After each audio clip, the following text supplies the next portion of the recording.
నమస్కారం. మనతో పాటు మురళీధరరావు గారు ఉన్నారు. మురళీధరరావు గారు బీజేపీలో చాలా కీలకమైన బాధ్యతల్లో అనేక సంవత్సరాల నుంచి వారు ఉన్నారు. వారికి ఆర్ఎస్ఎస్తో చాలా గొప్ప అనుబంధం ఉంది. చిన్న వయసు నుంచే ఆర్ఎస్ఎస్తో వారి ప్రయాణం మొదలైంది. ఆర్ఎస్ఎస్ విభాగాల అనేక సంస్థలతో కూడా వారి గొప్ప ప్రయాణం ఉంది. అటు రాజకీయంగా బీజేపీతోనూ, ఇటు ఆర్ఎస్ఎస్ భావజాలంతోనూ, ఆర్ఎస్ఎస్ సంస్థలతోనూ కూడా గొప్ప అనుబంధం ఉన్న వ్యక్తుల్లో మురళీధరరావు గారు ఒకరు. వారిని అడిగి వారికి ఆర్ఎస్ఎస్తో ఉన్న అనుబంధాన్ని, ఆర్ఎస్ఎస్ 100 ఏళ్ల ప్రయాణాన్ని, దానికి సంబంధించిన కొన్ని విశేషాలను మనం తెలుసుకునే ప్రయత్నం చేద్దాం. నమస్కారం. నమస్కారం. ఆర్ఎస్ఎస్తో మీ అనుబంధం ఒకసారి చెప్తారు. బాల్యం నుంచి నేను ముఖ్యంగా చిన్నప్పుడు వరంగల్లో చదువుకోవడం కోసం గ్రామం నుంచి వచ్చిన. వరంగల్లో నగరంలో చదువుకుంటున్నప్పుడు స్కూల్ నుంచి, ఆ తర్వాత ఇంటర్మీడియట్, తర్వాత డిగ్రీ కాలేజీలో క్రమంగా చిన్నప్పుడు శాఖకు వెళ్ళడం, శాఖ ద్వారా ఉండేటువంటి అనేక కార్యక్రమాల్లో, ఉత్సవాల్లో పాల్గొంటూ ఒక విధంగా దేశం గురించి, అదేవిధంగా భారతదేశం యొక్క దృక్పథం గురించి, జాతీయవాదం గురించి ఒక అవగాహన చిన్నప్పటి నుంచి రావడంలో ఉపకరించినటువంటి సంస్థ శాఖ. శాఖ అంటే అందరూ ఆర్ఎస్ఎస్ అంటే శాఖ, శాఖ అంటే ఆటలు, ఆటలల్లో పాటలు, పాటలల్లో మాటలు, కథలు. ఈ విధంగా ఒక సహజమైనటువంటి పద్ధతిలో సంస్కారాన్ని నేర్పించేటువంటి వ్యవస్థ ఏదైతుందో దానిలో నేను క్రమంగా పెరగడం జరిగింది. ఆ తర్వాత విద్యార్థి దశలో ఉన్నత విద్యకు కాలేజీల్లోకి వెళ్ళినప్పుడు అదే సిద్ధాంతం పనిచేసేటువంటి సంఘానికి సంబంధించినటువంటి ఒక విద్యార్థి సంస్థ ఏబీవీపీ నాయకునిగా గుర్తింపు రావడం, తర్వాత పోరాటాలు, ఉద్యమాలు, ఈ విధంగా ఒక క్రమంగా 1979, 80 ఆ టైంలో నాకు బాగా అనుబంధం ఏర్పడ్డటువంటి బ్యాక్గ్రౌండ్. ఆర్ఎస్ఎస్లో చేరడానికి మీ ప్రధానమైన ఆకర్షణ ఏంటి? మిమ్మల్ని ఎవరు జాయిన్ చేశారు? ఆర్ఎస్ఎస్లో నేను వెళ్ళడానికి ప్రధానమైనటువంటి అంటే మా ఇంట్లో మా మేనమామ,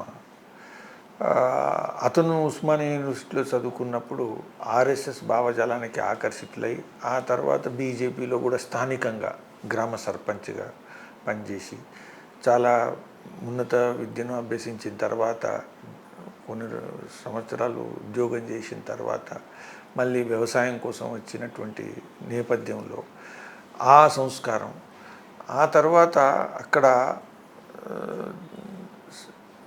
విశ్వనాథం గారని ఆర్ఎస్ఎస్లో తర్వాత సంఘచాలకుగా పనిచేశారు, కాలేజీలో లెక్చరర్గా ఉన్నారు. ఇలా అదేవిధంగా గుజ్జుల నరసయ్య గారు, ఇలాంటి ఒక సంఘ అనుబంధం కలిగి సంఘతో అంకితభావంతో పనిచేసేటువంటి సంఘ గుర్తింపు పొందినటువంటి వాళ్ళ మార్గదర్శనంలో నేను రావడం జరిగింది. వాళ్ళ ద్వారా శాఖకి వెళ్ళడం, శాఖలో కార్యక్రమాల్లో పాల్గొనడం, ఇది క్రమ వికాసం ఏదైతుందో అది జరిగింది. ఆర్ఎస్ఎస్లో చేరడం వల్ల మీరు ఏం సాధించారు? వ్యక్తిగతంగా ఏం సాధించారు అనేది అది తర్వాత విషయం. అసలు జాతీయవాదం పట్ల ఒక విశ్వాసం, అంకితభావం, జాతి పట్ల దేశభక్తి, అదేవిధంగా ఒక రకమైనటువంటి అనుశాసనం, డిసిప్లిన్, క్రమశిక్షణ. ఈ క్రమశిక్షణ ఆర్ఎస్ఎస్ అంటే ఆర్ఎస్ఎస్ను వ్యతిరేకించేటువంటి వాళ్ళు కూడా ఒప్పుకునేది ఏంటంటే క్రమశిక్షణ. ఈ రకమైనటువంటి క్రమశిక్షణ, అదేవిధంగా దేశభక్తి, దేశం కోసం జాతీయత, జాతీయవాదం అనేదే ప్రధాన కేంద్రంగా ఆలోచించేటువంటి సంస్థగా, అది జీవితంలో ఏ పని చేసినప్పటికీ దీన్ని ప్రధానంగా ఆలోచించేటువంటి పద్ధతి. అదేవిధంగా నలుగురితో కలిసి జీవించడం, నలుగురితో కలిసి ఆడడం, నలుగురితో కలిసి పాడడం, నలుగురితో కలిసి ముందుకెళ్ళడం ఏదైతుందో ఇది ఒక విధంగా ఒరవడి నేర్పింది ఏదైతుందో అది ఆర్ఎస్ఎస్ శాఖలు. కాబట్టి సమాజం పట్ల కూడా, జాతి అంటే సమాజాన్ని తీసేసి కాదు, సమాజాన్ని మనం అందులో సమావేశపరిచిందే జాతి. కాబట్టి సమాజంలో ఉండేటువంటి వైవిధ్యత అంతా కూడా మన జాతి. ఒక కులము, లేకపోతే ఒక మతము, లేకపోతే ఒక భాష, వాళ్ళే ఈ జాతి అనేది కాకుండా భాషలన్నీ, మతాలన్నీ, కులాలన్నీ అందరూ కూడా ఇదే జాతి అనేటువంటి దృక్పథం పూర్తిగా ప్రబలంగా, పూర్తి విశ్వాసం, శ్రద్ధ, గౌరవం ఏర్పడేటువంటి సంస్కారం ఇచ్చింది ఆర్ఎస్ఎస్ శాఖ. క్రమశిక్షణ అంటే ఎటువంటి క్రమశిక్షణ మీరు పొందారు అక్కడ శిక్షణలో? క్రమశిక్షణ అంటే అన్ని రకాలు. ఇప్పుడు టైంకు రావడం ఒక క్రమశిక్షణ, ఒక లైన్లో నిలబడాలంటే నిలబడడం ఒక క్రమశిక్షణ, అయిన తర్వాత మన సమయం కోసం వేచి ఉండడం లైన్లో, ఇది ఒక క్రమశిక్షణ. అదేవిధంగా ఒక బాధ్యత ఉన్నప్పుడు ఆ బాధ్యత నిర్వర్తించడం, బాధ్యతను పూర్తిగా మనం మోయడం, ఇది క్రమశిక్షణ. కాబట్టి క్రమశిక్షణ అనేది ఒక రూపంలో కాదు, అనేక రూపాలు. అయిన తర్వాత మనకు ఇష్టాలకు అతీతంగా అందరితో కలిసి ఉండడం క్రమశిక్షణ. మనకు నచ్చిందే కరెక్టు అనుకోకుండా వేరే వాళ్ళకు నచ్చిన దానికోసం జీవించడం, నిర్ణయాన్ని పాటించడం, ఇది క్రమశిక్షణ. చాలాసార్లు ఏమైందంటే నాకు నచ్చింది నిర్ణయం జరిగితే అది నాది, వేరే వాళ్ళకు నచ్చింది నాకు నచ్చలేదు అయినప్పటికీ కూడా ఆ నిర్ణయాన్ని శిరసా వహించడం అనేది ఇది క్రమశిక్షణ. సో క్రమశిక్షణ అనేది ఇవన్నీ కూడా కోణాలను మొత్తం కూడా తీసేసి అందరితోని కూడా కలిసి జీవించగలిగేటువంటి ఒక సామరస్యత కలిగినటువంటి జీవన యొక్క సంస్కారాన్ని నేర్పేది క్రమశిక్షణ. మీరు చాలా కాలం వివాహం చేసుకోకుండా కూడా ఆర్ఎస్ఎస్కి అంకితమై కూడా పనిచేశారు కదా. తర్వాత వివాహం అయిన వాళ్ళకి, వివాహం కాని వాళ్ళకి, వివాహం అవ్వగానే మళ్ళీ వాళ్ళు మార్చేవాళ్ళు కదా. సో ఆ ప్రయాణం కూడా మీకు ఉంది కదా మీ జీవితంలో. వివాహం అనేది కేవలం వ్యవహారికమైన విషయం, ఇది సిద్ధాంతపరమైనటువంటి విషయం ఆర్ఎస్ఎస్కు కాదు. ఆర్ఎస్ఎస్ సంస్థలో డాక్టర్ హెడ్గేవార్ గారు కానీ, లేకపోతే సరసంఘచాలకుగా పనిచేసినటువంటి గురూజీ కానీ ఇది ఒక సహజమైనటువంటి వ్యవస్థగా భావించలేదు. వివాహం చేసుకోకపోవడం అనేది సహజమైన వ్యవస్థ కాదు, సహజమైన అవస్థ కాదు. ఇది ఒక ఎమర్జెన్సీ సిచ్యువేషన్, అత్యవసర పరిస్థితుల దృష్ట్యా అవసరం అనే వ్యవస్థను ఏర్పరిచింది మాత్రమే వివాహాన్ని చేసుకోకపోవడం. ఎందుకంటే ఒక సంస్థ కోసమే, కార్యకలాపాల కోసమే పూర్తిగా ఎటువంటి బరువు లేకుండా, కుటుంబ బరువులు లేకుండా, లేదా ఇతర బాధ్యతలు లేకుండా సంస్థ కోసం ఎక్కడికంటే అక్కడికి వెళ్ళాలి. జమ్మూ కాశ్మీర్కి వెళ్ళాలంటే వెళ్ళాలి, లేకపోతే ఈ భారతదేశం పని మీద అమెరికాలకు వెళ్ళాలంటే వెళ్ళాలి, లేకపోతే అరుణాచల్ ప్రదేశ్ అంటే వెళ్ళాలి. అంటే మనం ఉండేటువంటి గ్రామాన్ని విడిచిపెట్టి, మనం ఉండేటువంటి జిల్లాని విడిచిపెట్టి, నైసర్గిక పరిస్థితులను విడిచిపెట్టి పని కోసం, దేశం కోసం వెళ్ళాలా అంటే వెళ్ళగలిగేటువంటి పరిస్థితి ఉండాలా అనుకున్నప్పుడు అందులో వచ్చింది పెళ్లి చేసుకోకుండా ఉండడం. అది కొన్నిసార్లు పెళ్లి చేసుకోకుండా అనేది సన్యాస జీవితం, ఇది ఆశ్రమ పద్ధతి కాదు. ఆ వ్యవహారికం అనేది సంఘంలో యాక్సెప్ట్ చేయలేదు. అది కొందరు 2 సంవత్సరాలు పూర్తి సమయం ఇచ్చి పనిచేస్తారు, 5 సంవత్సరాలు ఇచ్చి పనిచేస్తారు, 10 సంవత్సరాలు ఇచ్చి పనిచేస్తారు, క్రమేణా కొందరు జీవితం అంతా ఇచ్చి కూడా పనిచేస్తారు. కాబట్టి ఇది ఒక రకమైనటువంటి బంధం కలిగినటువంటి వ్యవస్థ కాదు. ఇది ఒక సంస్థ అవసరాలను దృష్టిలో పెట్టుకొని వ్యక్తి సంస్థ కోసం తన జీవితాన్ని మరల్చుకోవడం కోసం ఏర్పాటు చేసినటువంటి ఒక వ్యవస్థ. అందులో నేను కూడా అనేక సంవత్సరాలు ఆర్ఎస్ఎస్ కోసం పెళ్లి పోస్ట్పోన్ చేసుకోనో, లేకపోతే పెళ్లి చేసుకోకుండానో ఉన్నటువంటి జీవితం ఏదైతుందో ఉంది. అనేక సంవత్సరాలు ప్రచారంగా నేను పనిచేశాను. తర్వాత అనుబంధ సంస్థ అనాలా, మీరు జాగరణ జంట కూడా చేశారు కదా. అవును, అది దాన్ని ఒకసారి వివరించండి. అంటే నేను సంఘ దృక్పథంతో పనిచేసేటువంటి విద్యార్థి సంస్థ అయినటువంటి ఏబీవీపీలో పనిచేశాను. అది విద్యార్థిగా కూడా పనిచేశా. ఆ తర్వాత ప్రచారకగా కూడా విద్యార్థి పరిషత్లో పనిచేశాను. ఆ తర్వాత సంఘ నిర్ణయం ప్రకారం నేను ఇక్కడి నుంచి రాజస్థాన్కి వెళ్ళడం జరిగింది, రాజస్థాన్ నుంచి జమ్మూ కాశ్మీర్కి వెళ్ళడం జరిగింది. ఆ తర్వాత 1991 తర్వాత ఏదైతే దేశంలో మార్పు వచ్చిందో, ప్రపంచీకరణ, గ్లోబలైజేషన్, అదేవిధంగా WTO, ఇలాంటి అనేక మార్పులు వస్తున్న సమయంలో మళ్ళీ స్వదేశీ ఉద్యమం తీయాల్సిన అవసరం వచ్చింది.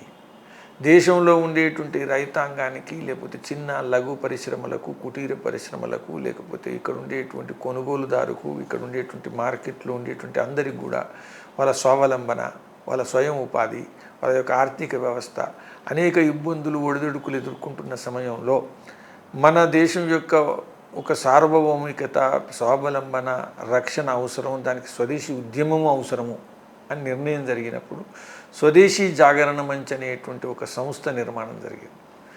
దాన్ని పని చూడాలా అని సంఘం ఆలోచించి నిర్ణయించిన క్రమంలో అప్పుడు సర్కారేవా శేషాద్రి గారు, హోవై శేషాద్రి గారు ఉన్నారు. వారు సర్కారేవాగా పనిచేశారు. వారు ఆ నిర్ణయం తీసుకొని పనిచేయాలా అన్నప్పుడు నేను స్వదేశీ జాగరణ మంచ్ ప్రప్రథమంగా సంఘటనా మంత్రిగా జాతీయ స్థాయిలో, ఆ తర్వాత సంయోజకగా అక్కడ ఉండేటువంటి బాధ్యతల దృష్ట్యా సుమారుగా 14 సంవత్సరాలు 15 సంవత్సరాలు నేను పనిచేయడం జరిగింది. అందు నుంచి మళ్ళీ ప్రత్యక్ష రాజకీయాల్లోకి వచ్చారు కదా మీరు. అది ఆ ప్రయాణం అది ఎలా జరిగింది? చాలామంది అంకితమే చేశారు, అందులోనే ఉన్నవాళ్ళు ఉన్నారు. రాజకీయాలకు వచ్చిన వాళ్ళు చాలామంది ఉన్నారు, పెద్ద పెద్ద వాళ్ళే ఉన్నారు. ఇప్పుడు అక్కడ ఉండేటువంటి శ్రేయోభిలాషులు, సంఘ పరివారంలో ఉండేటువంటి పెద్దలు, సంఘంలో ఉండేటువంటి నిర్ణయం తీసుకునేటువంటి వాళ్ళందరూ చర్చిస్తున్నప్పుడు నా వ్యక్తిగత జీవితం, నేను 2000 సంవత్సరంలో పెళ్లి చేసుకోవడం జరిగింది. కాబట్టి వ్యక్తిగత జీవితాన్ని జీవిస్తున్నప్పుడు భవిష్యత్తులో ఏం పని చేయాలా అని ఆలోచిస్తే అందరూ సలహా, అందరి నిర్ణయం, అందరి ఆలోచన ప్రకారం నేను రాజకీయాల్లోకి వెళ్ళాలా అనేటువంటి విషయం ఆలోచించడం జరిగింది. అందులో భాగంగా నేను భారతీయ జనతా పార్టీలో 2009 జనవరి 1 నేను రావడం జరిగింది. సో ఆర్ఎస్ఎస్ ప్రారంభమే స్థాపించి 100 సంవత్సరాలు పూర్తయింది. 99 నుండి 100 నడుస్తుంది. ఈ 100 ఏళ్ళ కూడా నిండే ఈ 100 ఏళ్ళ ఉత్సవం జరుపుకుంటుంది. ఆర్ఎస్ఎస్ అవసరం ఈ దేశానికి ఏముంది? ఆర్ఎస్ఎస్ భవిష్యత్తు ఏ విధంగా ఉంటుందని మీరు అనుకుంటున్నారు? ఈ దేశంలో, ఈ దేశం యొక్క సంస్కృతి, ఈ దేశం యొక్క చరిత్ర, విశేషాలు, సంస్కృతి అన్నప్పుడు అనేక కోణాలలో మాట్లాడవచ్చు. అనేక భాషలు ఉన్నటువంటి దేశం ఇది, అనేక మతాలు ఉన్నటువంటి దేశము, అనేక రూపాల్లో మనుషులు ఉండేటువంటి దేశం, ఒక ఎథనిసిటీ లేదు. ఇటువంటి దేశంలో ఈ దేశాన్ని ఒక్కటి ఉంచినటువంటి తత్వం ఏదైతే ఉందో, ఈ దేశాన్ని ఒకటి ఉంచినటువంటి తత్వం, ఈ ఒకటి ఉంచినటువంటి తత్వం ఏదైతే ఉందో అది బలంగా ఉన్నప్పుడు దేశం ఒకటిగా ఉంది, అది బలహీనపడ్డప్పుడు దేశం ముక్కలైంది, చెక్కలైంది. ఇది చరిత్ర విశ్లేషణ. కాబట్టి మళ్ళీ ఈ దేశం ఒకటిగా ఉండాలా, బలంగా ఉండాలా, ప్రపంచంలో ఒక బలమైనటువంటి దేశంగా మనం స్థాపించబడాలా. బానిసత్వ దేశంలో మనం జీవించడం ఎవరు కోరుకుంటారు? కాబట్టి కేవలం రాజకీయంగానే ఆలోచించుడు కాదు, సమగ్రంగా ఆలోచించాలా అనుకున్నప్పుడు ఈ తత్వ బలోపేతం, ఏ తత్వం కారణంగానైతే దేశం ఒకటి ఉందో ఆ తత్వాన్ని బలోపేతం చేయాలా అని అనేక సంస్థలు పనిచేశాయి, అనేక ఉద్యమాలు పనిచేశాయి. బ్రహ్మ సమాజ్ పనిచేసింది, లేకపోతే ఆర్య సమాజ్ పనిచేసింది. ఇలా మీరు రకరకాల సంస్థలు దేశంలో పనిచేసి ఆ కోవలో ఒక సాంస్కృతికమైనటువంటి దృక్పథంతో రాష్ట్రీయ స్వయంసేవక్ సంఘ్ అనేటువంటిది డాక్టర్ కేశవ్ బలిరామ్ హెడ్గేవార్ గారు 1925లో స్థాపించడం జరిగింది. ఇది శాఖా పద్ధతి ద్వారా, ఒక విలక్షణమైన పద్ధతి ద్వారా. ఈరోజు అనేక సంస్థలు వచ్చినాయి, బలంగా ముందుకు పోయినాయి, తర్వాత బలహీనపడ్డాయి, తర్వాత కనుమరుగైనాయి. ఏ సంస్థ కూడా అమరులు కాదు అనేటువంటి పద్ధతిలో మనుషులకు ఎట్లయితే అమరులు కారో అలా సంస్థలు కూడా అమరులు కావు. అటువంటి పరిస్థితుల్లో ఒక సంస్థ స్థాపించబడ్డ నుంచి ఇప్పటి వరకు పెరుగుతూ పెరుగుతూ పెరుగుతూ పెరుగుతూ ఇంకా పెరుగుతున్నది. ఇక అయిపోయింది అని 100 సంవత్సరాలు చేసుకునే వరకు కేవలం చరిత్ర పుస్తకాల్లో మిగిలలే. చరిత్ర పుస్తకాల్లో మిగిలిన సంస్థలకు కూడా 100 సంవత్సరాలు జరిగినాయి. కానీ రాష్ట్రీయ స్వయంసేవక్ సంఘ్ వీటన్నిటికీ భిన్నంగా క్రమేణా పెరుగుతూ తను అనుకున్నటువంటి తను విశ్వసించినటువంటి అనేక విషయాలను ఈ దేశంలో ప్రబలమైనటువంటి విషయాలుగా మార్చింది, నేషనల్ ఎజెండాగా మారుస్తున్నది. కాబట్టి భారతదేశాన్ని నిర్వచించేది ఎవరు అన్నప్పుడు ఆంగ్లేయులు నిర్వచించిండ్రు, తురుష్కులు నిర్వచించిండ్రు, అరబ్బులు నిర్వచించిండ్రు, రోమన్లు గ్రీకులు నిర్వచించిండ్రు. ఇది కాదు, మనము నిర్వచించాలా, మనల్ని మనం నిర్వచించుకోవాలా.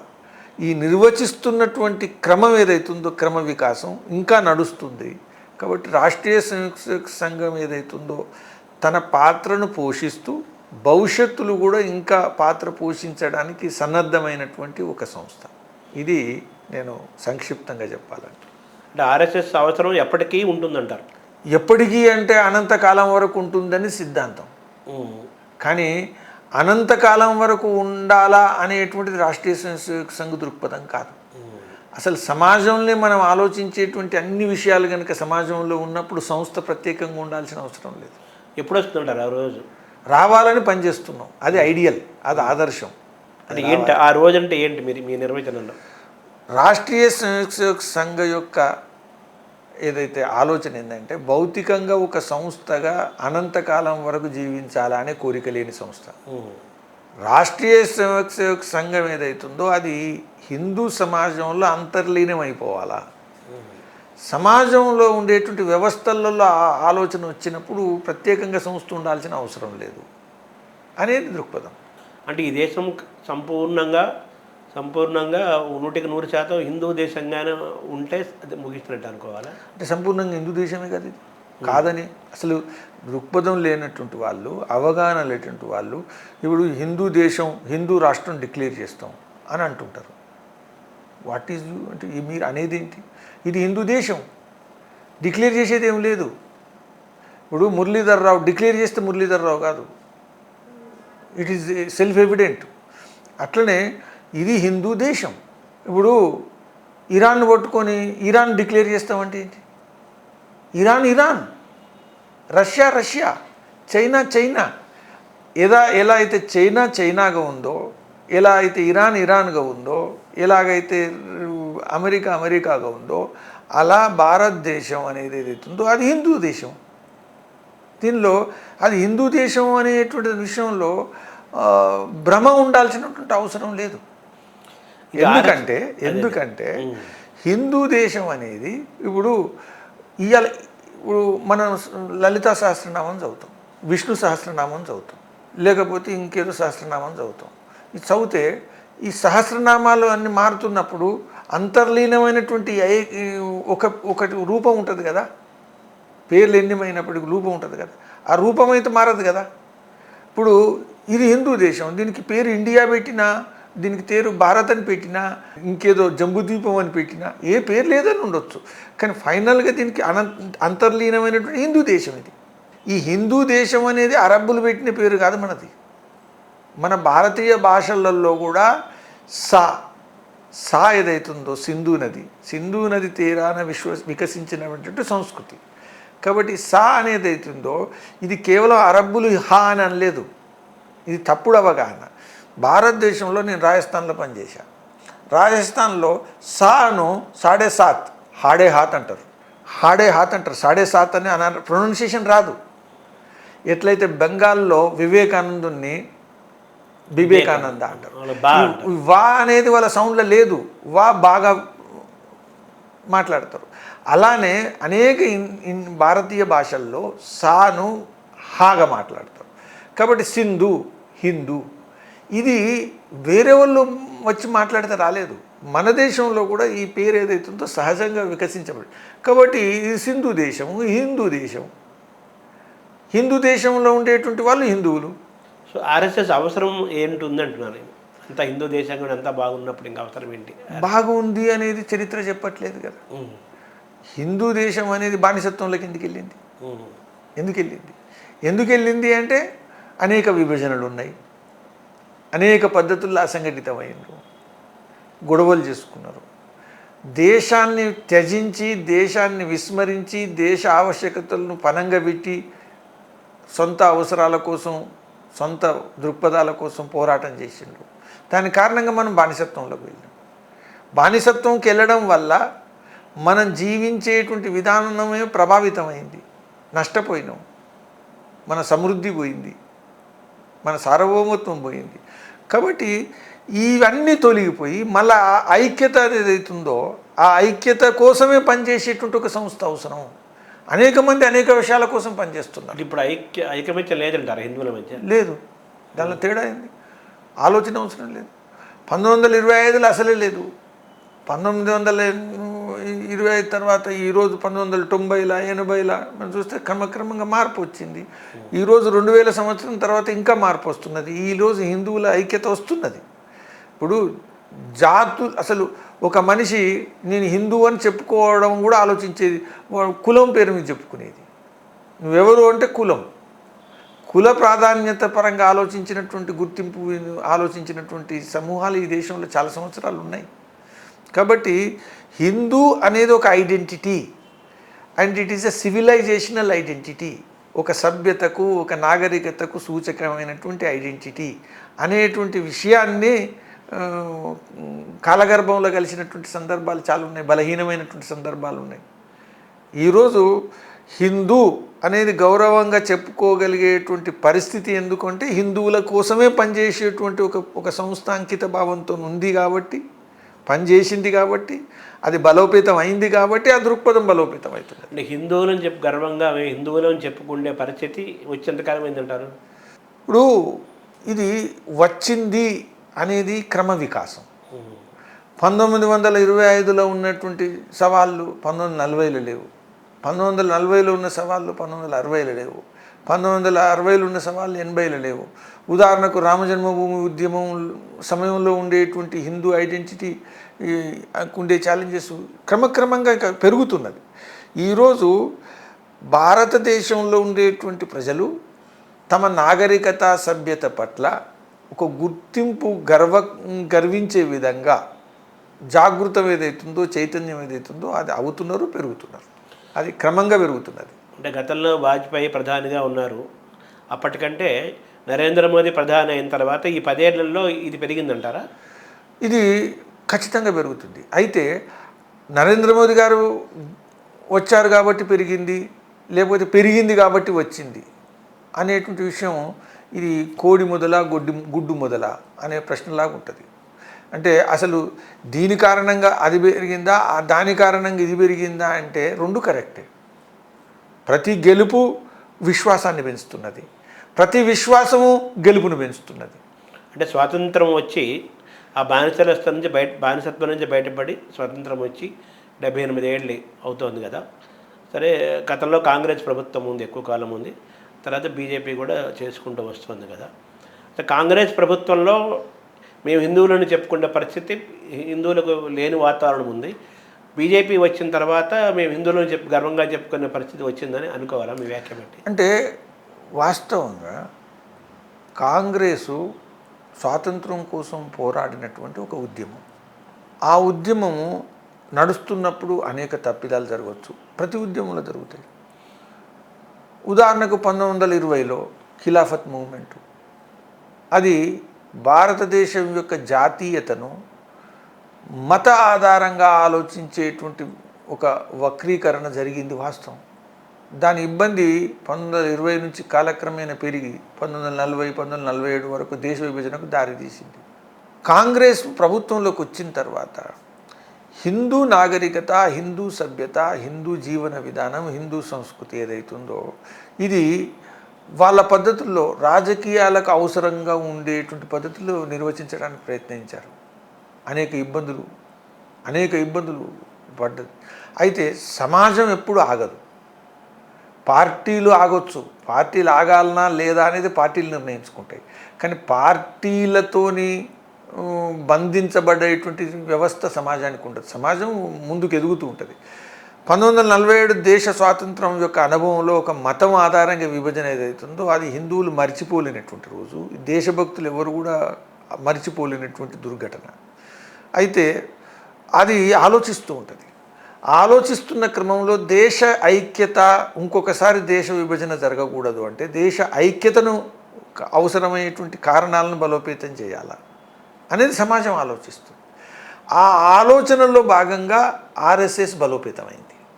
ఆర్ఎస్ఎస్ ప్రయత్నం చేస్తేనే బలోపేతం కాదు, సమాజం స్పందిస్తే బలోపేతం అవుతుంది. ఒక సామాజిక సంస్థ సమాజంలో బలోపేతం కావడానికి కారణం ఆర్ఎస్ఎస్ను విశ్వసించేటువంటి ఒక నలుగురు కష్టపడితే రాదది.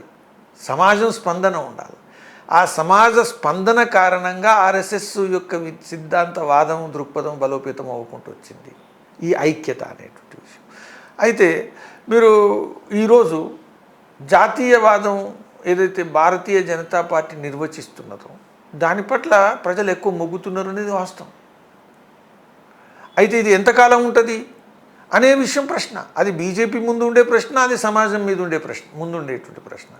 కానీ ఈ గత కొన్ని దశాబ్దాల్లో భారతీయ జనతా పార్టీ నిర్వచించేటువంటి జాతీయవాదం పట్ల ప్రజల ఆమోదం పెరుగుతున్నది, ఇది వాస్తవం. అయితే ఆర్ఎస్ఎస్ దృక్పథము, ఆర్ఎస్ఎస్ యొక్క దృక్కోణం ఏదైతుందో జాతీయవాదము, ఆ జాతీయవాదానికి భారతీయ జనతా పార్టీకి జాతీయవాదానికి సారూప్యత ఉంది. కాబట్టి ప్రజల ఆమోదం ఉంది అనేటువంటిది సుస్పష్టం.